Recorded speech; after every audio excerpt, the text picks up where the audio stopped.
다 같이 일어나셔서 하나님께 손을 주신 말씀 로마서 9장 17절부터 26절까지의 말씀을 한 절씩 교독하겠습니다. Stand up, please. Read each other. 제가 먼저 읽겠습니다.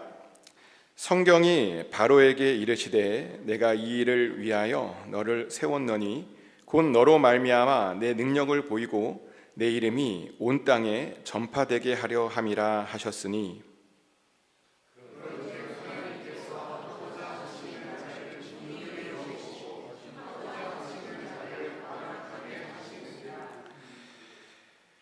혹 내가 내게 말하기를 그러면 하나님이 어찌하여 허물하시느냐 누가 그 뜻을 대적하느냐 하리니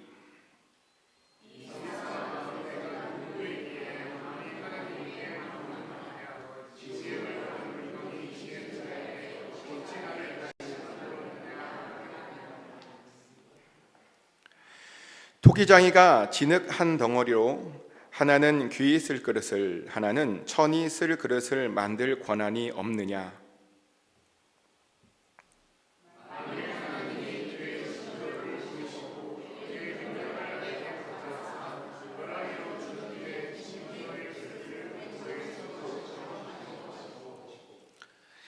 또한 영광 받기로 예비하신 바 긍휼의 그릇에 대하여 그 영광의 풍성함을 알게 하고자 하셨을지라도 무슨 말을 하리요?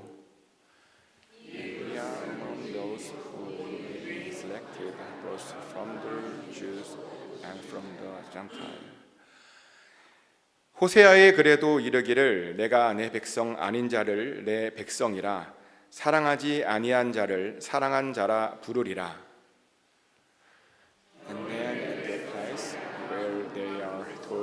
You are not my people, they may be called children of living God. 아멘. 자리에 앉겠습니다. 하나님의 평안이 여러분 가운데 함께 하시기를 예수 그리스도의 이름으로 축복합니다. 혹시 전신 마취를 받으며 수술을 받아보신 적 있으십니까? 저도 있습니다. 그런데 수술을 받아보시는 분들은 아시겠지만 수술을 받기 직전에 조금 황당한 경험을 합니다. 수술을 받기 전에 그 수술의 위험성에 대해서 잘 들었다며 사인을 해야 한다는 말을 듣죠. 그리고 정말 그 수술이 얼마나 위험한지를 실제로 듣게 됩니다. 근데 그 수술의 위험성에 대해서 듣게 되면 이런 생각을 하게 됩니다. 이 수술을 꼭 받아야 되나? 이렇게 무서운 수술을 받아야 되나?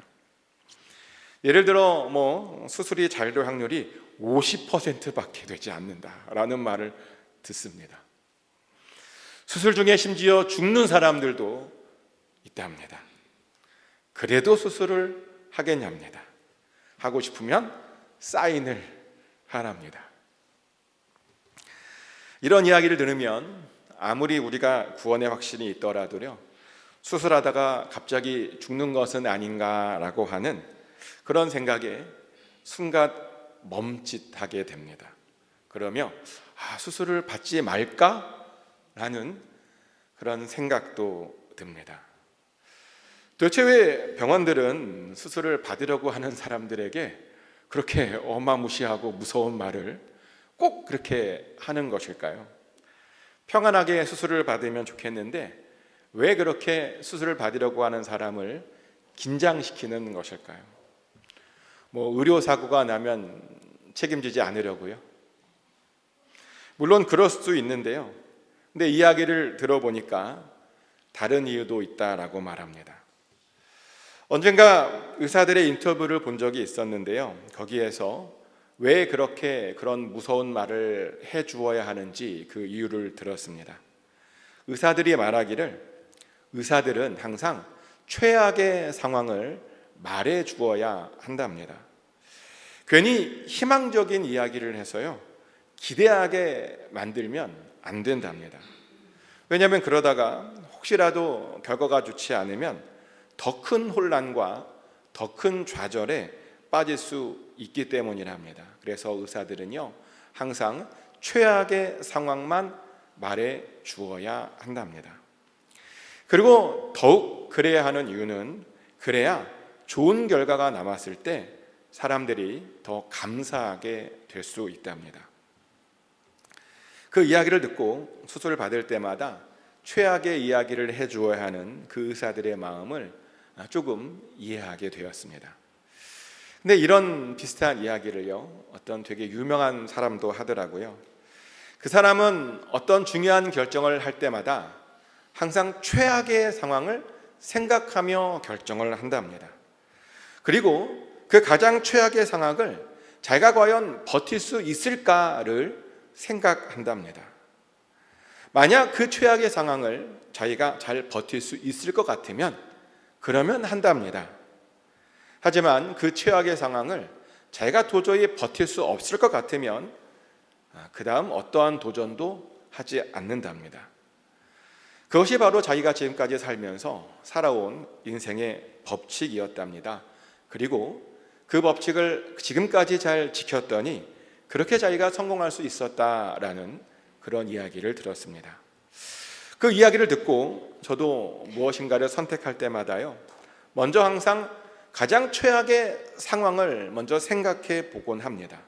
그리고 그 상황을 내가 과연 버틸 수 있을까라고 하는 것을 먼저 점검하게 됩니다. 정말 그래요. 작은 일이든 큰 일이든 일단 최악의 상황부터 먼저 생각해 봅니다. 그것은요, 영화를 무엇을 볼지를 결정할 때도 하는 버릇이 되었습니다. 저는 웬만하면 영화를 좀 많이 보려고 하는데요. 왜냐하면 영화에는 요즘 사람들과 요즘 사회를 이해할 수 있는 아주 중요한 것들이 굉장히 많이 담겨져 있기 때문이죠. 근데 시간이 없다 보니 되도록이면 좋은 영화들만 좀 선택하려고 합니다. 그런 영화들만 보려고 합니다. 그래서 가장 먼저 찾아보는 것이 뭐냐면요, 사람들의 리뷰들입니다. 사람들이 그 영화를 보고요, 어떻게 느꼈는지 먼저 찾아봅니다. 근데 당황스럽게도 찾아보면요, 대부분은 이렇게 좋은 평은 없습니다. 영화에 대해서 악평하는 사람들이 굉장히 많았습니다. 근데 사실 저는 오히려 그 악평들을요, 좀 꼼꼼하게 읽어보는 편인데, 그리고 그 악평들을 보고 내가 그럼에도 불구하고 이 영화를 볼 것인가 말 것인가를 그렇게 질문합니다. 최악의 상황을 상상해 보는 겁니다. 그리고 그 최악의 상황을 내가 감당할 수 있으면 그 다음 그 영화를 봅니다. 그래서인지 놀랍게도요, 대부분은 기대 이상이었습니다. 최악의 상황을 상상해서인지 생각보다 좋은 영화들이 굉장히 많았습니다. 근데 또 어떤 때는요, 좋은 영화라고 해서 봤는데 실망한 영화들도 있었습니다. 사람들이 하도 대단하다 그래서 보긴 봤는데 보면서 이런 영화를 보나라고 하는 그런 생각도 든 영화들도 있었습니다. 그러면 그때 깨달은 것이 하나 있었는데요, 좋은 기대를 하면 오히려 안 좋을 때가 많았고, 별로 기대를 하지 않고 있으면 오히려 좋을 때가 더 많았다라고 하는 사실입니다. 확실히 그랬습니다. 기대를 많이 하면요, 실망도 더 컸습니다. 근데 기대를 별로 하지 않으면 실망이 아니라 오히려 만족을 할 때가 더 많았습니다. 그런 것을 보면 별로 기대하지 않고 사는 것이 어쩌면 더 행복한 인생일 수 있겠다라고 하는 그런 생각도 좀 하게 됩니다. 어떻게 생각하십니까? 큰 기대를 하지 않고 사는 것이 우리 인생을 좀 행복하게 만드는 그런 방법이라고 생각하십니까? 놀랍게도 성경은 정말 그렇다라고 말을 합니다. 로마서 12장 16절 말씀이죠.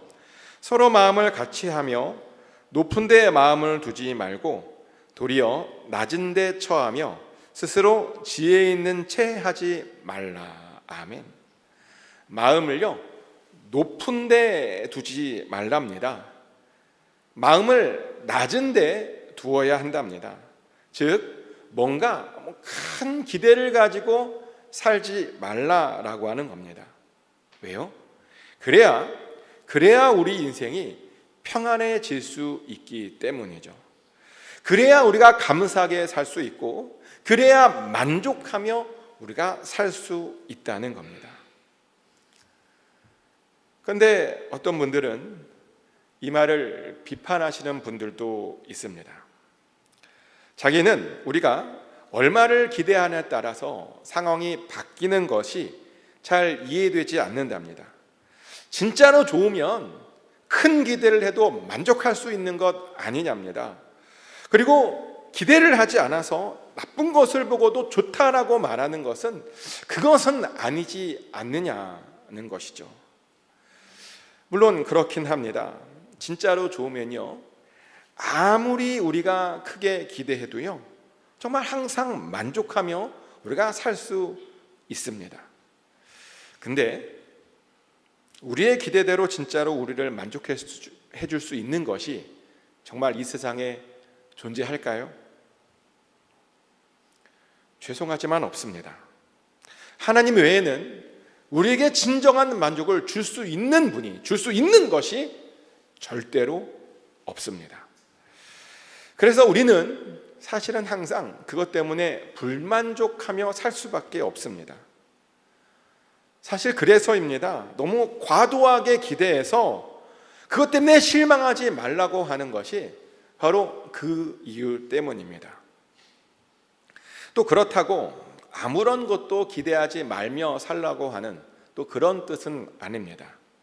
사실요, 적당한 기대는 우리의 삶에 큰 힘이 됩니다. 적당한 기대는 우리 인생에요, 사실 큰 도움이 됩니다. 그래서 질문 드립니다.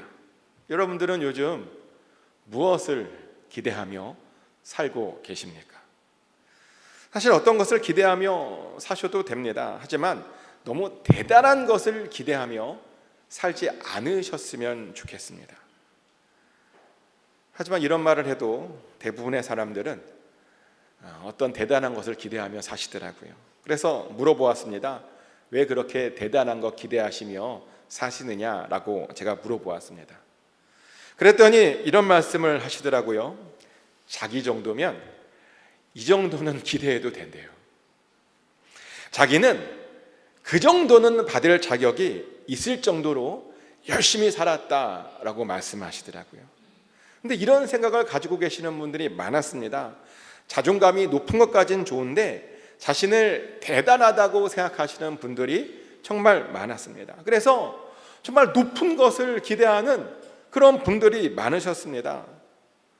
그리고 그런 것들은 우리의 신앙생활에서도 이렇게 나타나죠. 어떻게 나타나냐면요, 자신이 이 정도로 헌신하고 있으니 하나님께서 반드시 자신을 알아주셔야 된다라고 생각합니다. 자신이 이 정도로 믿음이 좋으니 자신은 무조건 일이 잘 풀려야 된다라고 생각합니다. 근데 왜 이렇게 일이 안 풀리는지 모르겠다고 그렇게 푸념하는 분들이 굉장히 많았습니다. 그런데요, 믿음이 좋다고 일이 잘 풀리지 않습니다. 믿음이 좋다고 고난이 안 찾아오는 것이 아닙니다. 그리고 이 세상은요, 오히려 믿음이 좋은 자들을 싫어해서 믿음이 좋은 사람들은요, 더 인생이 어려워지기도 하는 것을 우리가 보죠. 실제로 성경은 이 세상에 공중권세를 잡은 자들이 있어서 이 세상을 조종하고 있다라고 우리에게 그렇게 경고합니다. 그래서요, 크리스찬들의 일이 무조건 다 잘 풀리지 않습니다.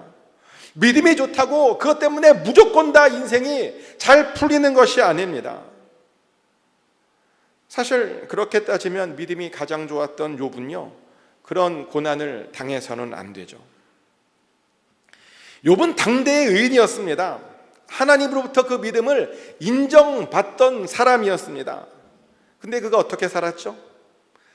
마귀가 그를 괴롭혀갔고요, 하루아침에 자식들을 잃고 재산도 전부 날려버렸습니다. 게다가 병까지 얻었고요, 아내는 도망가 버렸습니다. 믿을 만한 친구들도 없었습니다. 기껏 위로하러 온 친구들은요, 그의 마음을 더 상하게 만들었습니다. 하나님으로부터 대단한 믿음이라고 인정받았는데 그가요 한때는 그런 비참한 인생을 살아야 했다는 겁니다. 베드로도 마찬가지였습니다. 베드로는 예수님의 수제자였죠. 모든 교회가 그를 반석으로 해서 세워졌습니다. 그런데 그도요 결국에는 핍박을 받아서 예루살렘 교회를 떠나야 했죠. 그리고는 말도 제대로 통하지 않은 로마에 가서요 작은 교회를 개척해야 했습니다. 근데 그럼에도 불구하고 로마 사람들은요 베드로가 갔는데 별로 변하지 않는 겁니다. 그래서 바울이요 베드로가 개척한 그 교회를 향해서 로마서를 쓰면서 베드로를 돕기 위해서 내가 당장이라도 로마로 가고 싶다라고 말할 정도였습니다. 그러다 베드로도요 뭘 더 하지 못하고 결국에는 십자가에 달려 죽는데 거꾸로 달려서 십자가에 달려 죽었다라고 하죠. 예수님의 수제자로 인정받았는데 교회가 그를 반석으로 해서 세워졌는데 베드로가요 그런 삶을 살아야 했다는 겁니다. 바울은 어떠합니까? 바울은요 당대 최고의 교육을 받은 엘리트 중에 엘리트였고요 히브리인 중에 히브리인이었습니다. 실제로 신약 성경의 절반을 바울이 썼죠. 하지만 바울도 그 당시에는 사람들에게 인정받지 못했습니다. 또 로마로 가려고 했는데요 그마저도 쉽지 않았습니다. 그래서 바울이 생각해낸 것이 뭐였냐면 죄수가 되어서 로마로 가는 것이었죠. 그런데 그렇게 가다가 풍랑도 만나고 배가 뒤집어지고 선한 마음으로 로마를 가려고 했는데 죽을 뻔했다는 겁니다. 일이 안 풀려도요 그렇게 안 풀릴 수가 없었습니다. 그러다 로마에 가서 복음을 전하긴 했는데 큰 결실을 본 것도 아니고요 결국에는 감옥을 왔다 갔다 거려더니 목이 잘려 순교해야 했죠. 우리 믿음의 선배들도요 다 이렇게 참 일이 안 풀렸습니다. 근데 우리들은 이상하게 우리들의 일들은 무조건 다 잘 풀려야 된다라고 생각합니다. 예수님 믿으니까 당연히 일이 잘 풀려야 된다라고 생각을 합니다. 그런데 예수님 잘 믿어도 안 풀릴 수 있습니다. 그럼 예수님 왜 믿냐고요? 우리가 예수님을 믿는 이유는 사실 우리의 선택 때문이 아닙니다. 우리가 예수님을 선택할 줄 알지만 우리가 선택한 것이 아닙니다. 예수님께서 우리를 선택해 주셨습니다. 아멘. You are chosen. 예수님께서 여러분을 선택해 주셨습니다. 우리가 뱃속에 있었을 때부터 여러분들은 다 선택받은 그런 사람들이라는 겁니다. 실제로 로마서 9장에 보면 그런 이야기가 나와요. 리브가가 쌍둥이를 임신했는데요 그들이 아직 태어나지도 않아서 무슨 선이나 악도 행하지 않았답니다. 그런데 하나님께서요 그 쌍둥이 중에서 야곱은 사랑하시고 에서는 미워하셨다라고 말합니다. 뱃속에서부터 아무것도 안 했는데 야곱을 선택하신 겁니다. 뱃속에서부터 아무것도 하지 않았는데 야곱을 구원하시기로 결정한 겁니다. 그러다 보니 어떤 이들은 이렇게 항의합니다. 하나님 너무 불의하신 것 아니냐. 그들이 아무것도 하지 않았는데 어떻게 에서는 일방적으로 미워할 수 있고 야곱은 그렇게 아무것도 하지 않았는데 그렇게 사랑해 줄 수 있느냐. 그것이 옳은가. 선택받지 않은 사람들 입장에서는 충분히 이해가 되는 그런 항의입니다. 도대체 왜 하나님께서는 그렇게 선택하신 것일까요? 열심히 사는 사람들을 선택하시고 그들에게 합당한 보상을 주어야 될 것 같은데, 그죠? 왜 아무것도 하지 않았는데 누구는 선택하시고 또 왜 누구는 선택하지 않으셨냐? 라고 하는 것입니다. 솔직히 말하면 우리는 그 이유를 잘 알지 못합니다. 왜냐하면 하나님께서 아무에게도 그 이유를 알려주시지 않으셨기 때문입니다. 단지 하나님께서는 우리에게 이렇게만 말씀하셨을 뿐입니다. 로마서 9장 15절 말씀이죠. 모세에게 이르시되 내가 긍휼히 여길 자를 긍휼히 여기고 불쌍히 여길 자를 불쌍히 여기리라 하셨으니 아멘. 하나님께서요, 긍휼히 여기고 싶은 자를 그냥 긍휼히 여겨 주시겠다라고 말씀하셨습니다. 불쌍히 여기고 싶은 자를 그냥 불쌍히 여겨 주시겠다라고 말씀하셨습니다. 선택받기를 원한 자를 선택한 것이 아니랍니다. 열심히 자를 달리는 자를 선택하는 것이 아니라 오직 긍휼히 여기고 싶은 자를, 불쌍히 여기고 싶은 자를 선택하시고 불러주시고 긍휼히 여겨주셨다는 겁니다. 근데 감사한 것이 뭔가 우리가 그런 긍휼을 받았다는 겁니다. 아멘. 여러분들이 전부 다 그런 긍휼을 받았다는 겁니다. 우리가요, 그런 놀라운 은혜를 받았습니다. 그래서 우리는 그것에 무조건 감사하며 살기만 하면 되는 겁니다. 이 감사가 너무 이기적인 것 아니냐고요? 다른 사람들은 선택하지 못했는데 혼자 구원받았다고 좋아하는 것은 너무 이기적인 것 아니냐고요? 그들에게 너무 미안한 것 아니냐고요? 물론 미안합니다. 왜냐하면 사실요, 선택받지 못한 사람들과 우리가 사실은 별로 그렇게 다를 바가 없기 때문이죠. 근데 미안하다면요, 미안하다고 말하고 느끼지만 마시고 그 부르심의 보답에 그런 합당한 삶을 우리가 살면 되는 겁니다. 사실 하나님께서는 그것을 위해서 우리를 불러주셨습니다. 그래서 바울도요, 그 부르심에 보답하려고 정말 열심히 살았습니다. 바울이 이렇게 살았대요. 빌립보서 3장 14절 말씀입니다. 표대를 향하여 그리스도 예수 안에서 하나님이 위에서 부르신 부름의 상을 위하여 달려가노라. 아멘. 바울이 뭐라고 말하냐면 자기가 열심히 달리고 있다라고 말을 합니다. 근데 왜 그렇게 열심히 달렸나 봤더니 그 부르심의 상을 받으려고 그렇게 열심히 달린 것이랍니다.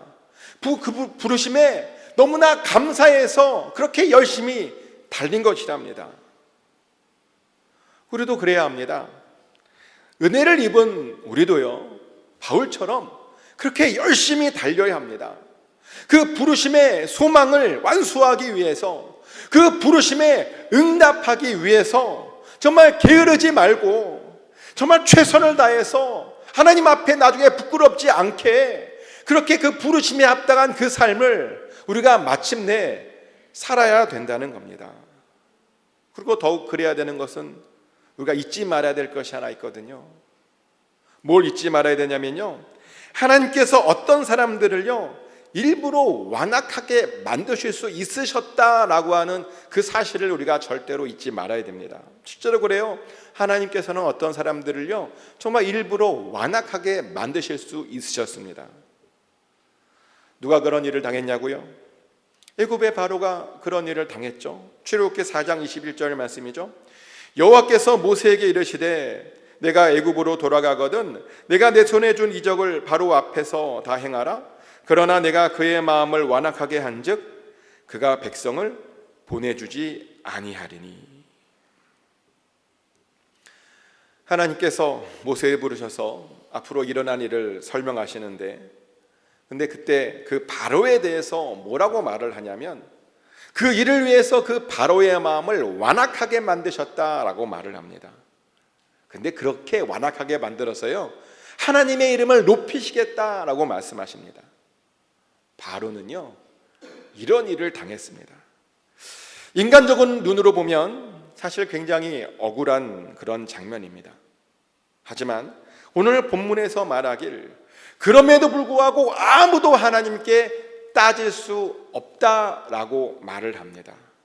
아무도 하나님께 반문할 수 없다라고 말을 합니다.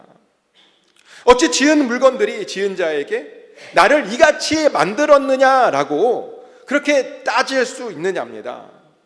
토기장이가요 자기 마음대로 하나는 귀에 쓸 그릇을 만들고 또 하나는 천에 쓸 것을 만들 수 있답니다.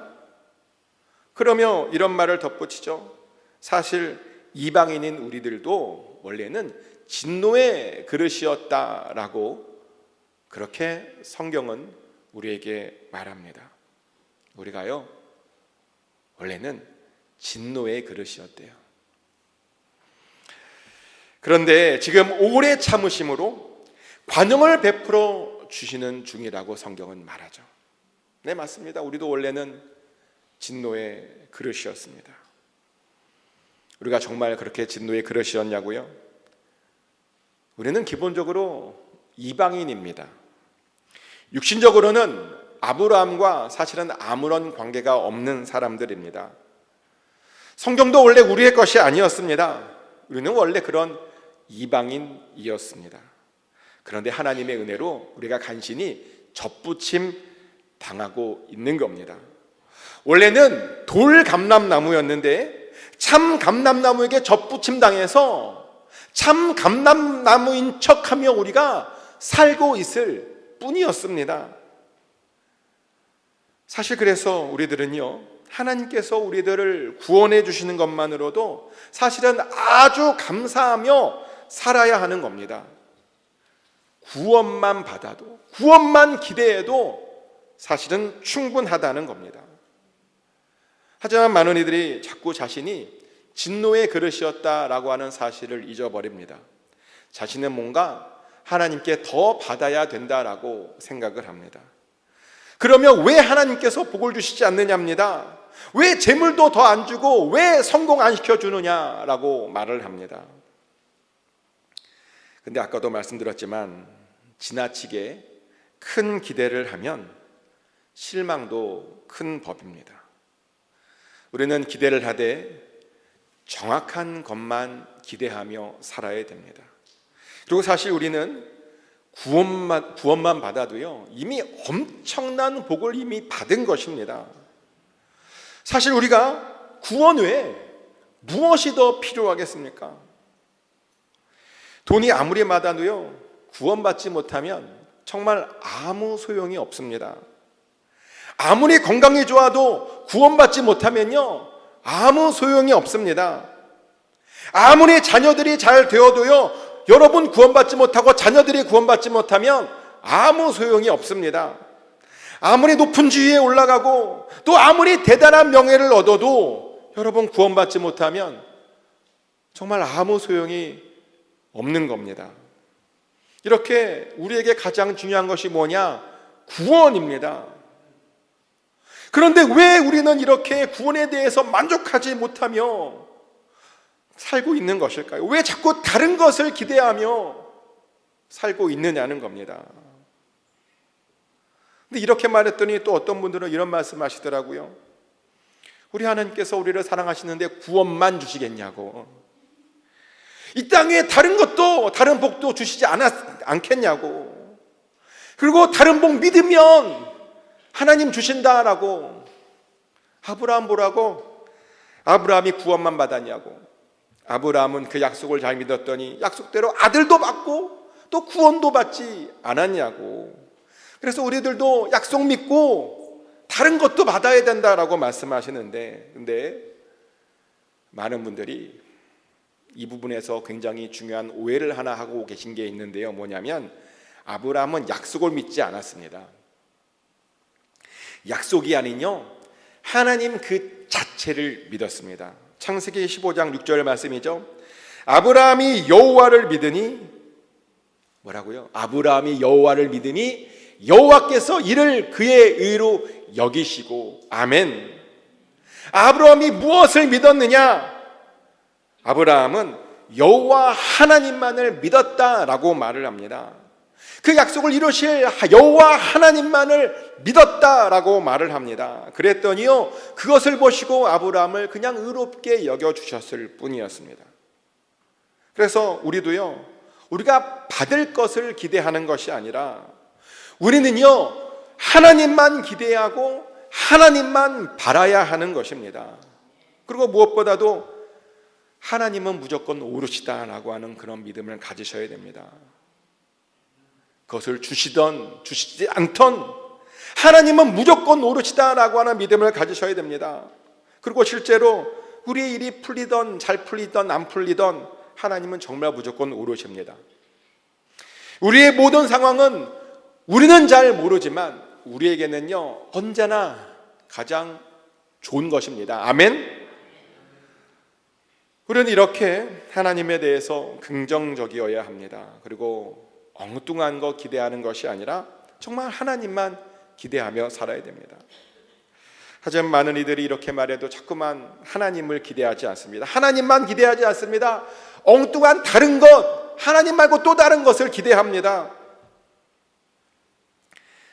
하나님만, 하나님께서 주실 것만 기대합니다. 그러다 보니 너무 높은 것만 탐내며 삽니다. 근데 우리 믿음의 선배들 중에 누가 더 높은 것만 탐하며 살았습니까? 누가 자신의 능력보다 더 구하며 그렇게 산 사람이 세상에 어디 있었습니까? 아무도 없었습니다. 심지어 그렇게 대단했던 바울도요, 보니까 많은 것을 구하지 않았더라고요. 그가 구했던 것이 뭐냐 봤더니 자신의 부가 아니라 명예가 아니라 이스라엘의 구원을 구했더라고요. 자신의 동족 이스라엘이 구원만 받을 수 있다며 자신은 구원받지 않아도 되지 않겠냐며 어떻게든 이스라엘 좀 구원시켜달라고 그것만 바라고 있는 그 바울의 모습을 우리는 이미 알고 있습니다. 근데 요즘 여러분들은 무엇을 구하고 계시냐는 겁니다. 어떤 것이 잘 풀려지기를 원하고 계시냐는 겁니다. 그런데요, 일이 잘 풀려지는 것이 중요한 것이 아닙니다. 우리가 받은 이 구원이 사실은 가장 중요한 것임을 믿으시기 바랍니다. 아멘. 우리가 구원받았으면 이미 사실은 그 자체로 충분한 겁니다. 그러니 그 부르심에 감사하며 사십시오. 그 부르심의 상을 받기 위해서 우리가 열심히 그냥 살아가기만 하면 됩니다. 그리고 그럴 때 하나님께서 우리가 열심히 살면 우리를 불러주신 것은 하나님께서 기뻐하실 줄 믿습니다. 정말 축복하는 것은 오직 하나님만 기대하시고 하나님만 믿으심으로 하나님의 부르심이 정말 옳았다, 우리를 뱃속에서부터 부르셨던 그 하나님의 부르심이 정말 옳았다라고 하는 것을 보여주는 그런 삶을 살게 되시기를 예수 그리스도 이름으로 축복합니다. 이 시간 다 같이 기도하기를 원합니다. 먼저 하나님께 그 구원받았음을 감사함으로 좀 고백하셨으면 좋겠고요. 그리고 큰 것을 구한 것이 있다면 내려놓으시고 하나님만 구하십시오.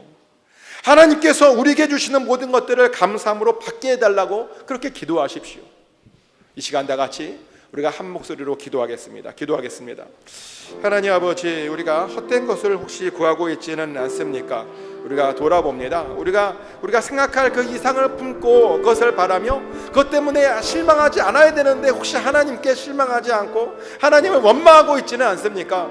아버지 하나님, 우리가 받은 것을 구하게 하여 주시옵소서. 그리고 우리가 얼마나 놀라운 복을 받았는지 우리가 이미 깨닫게 하여 주시옵소서. 우리가 구원이라고 하는 정말 놀라운 복을 받았습니다. 하나님께서 우리에게 주시는 그 최고의 선물을 우리가 이미 받았습니다. 우리가 선택받았습니다. 어머님의 뱃속에 있을 때부터 우리가 선택받았습니다. 그 사실을 절대로 잊지 않도록 허락하여 주시고 그 선택함에 아버지 합당한 삶을 살게 하여 주시옵소서. 그 부르심에 합당한 삶을 우리가 살게 하여 주시옵소서. 바울처럼 그 표대를 향해서 달려갈 수 있는 우리 모두가 되게 하여 주셔서 마침내 하나님의 부르심 앞에 인정받는 아버지, 하나님께 칭찬받는, 정말 하나님을 기쁘시게 하는 그런 우리가 되게 하여 주시옵소서. 아버지, 반드시 하나님을 기쁘시게 해드리기 원합니다. 아버지, 칭찬받기를 원합니다. 아버지, 도와주시옵소서. 사랑의 하나님, 진노에 그러셨던 우리를 불러주시고 구원해 주시니 감사드립니다. 그 은혜를 잊지 않고 예수님만 바라보며 열심히 잘 달려가게 하여 주시옵소서. 또한 우리로 하여금 엉뚱한 것을 기대하지 않게 하여 주시고 오직 하나님께서 주시는 구원만 바라보게 하여 주시옵소서. 하나님만 잘 믿으며 살게 하여 주시옵소서. 하나님으로만 만족하며 살게 하여 주시옵소서. 예수 그리스도 이름으로 간절히 기도드렸습니다. 아멘.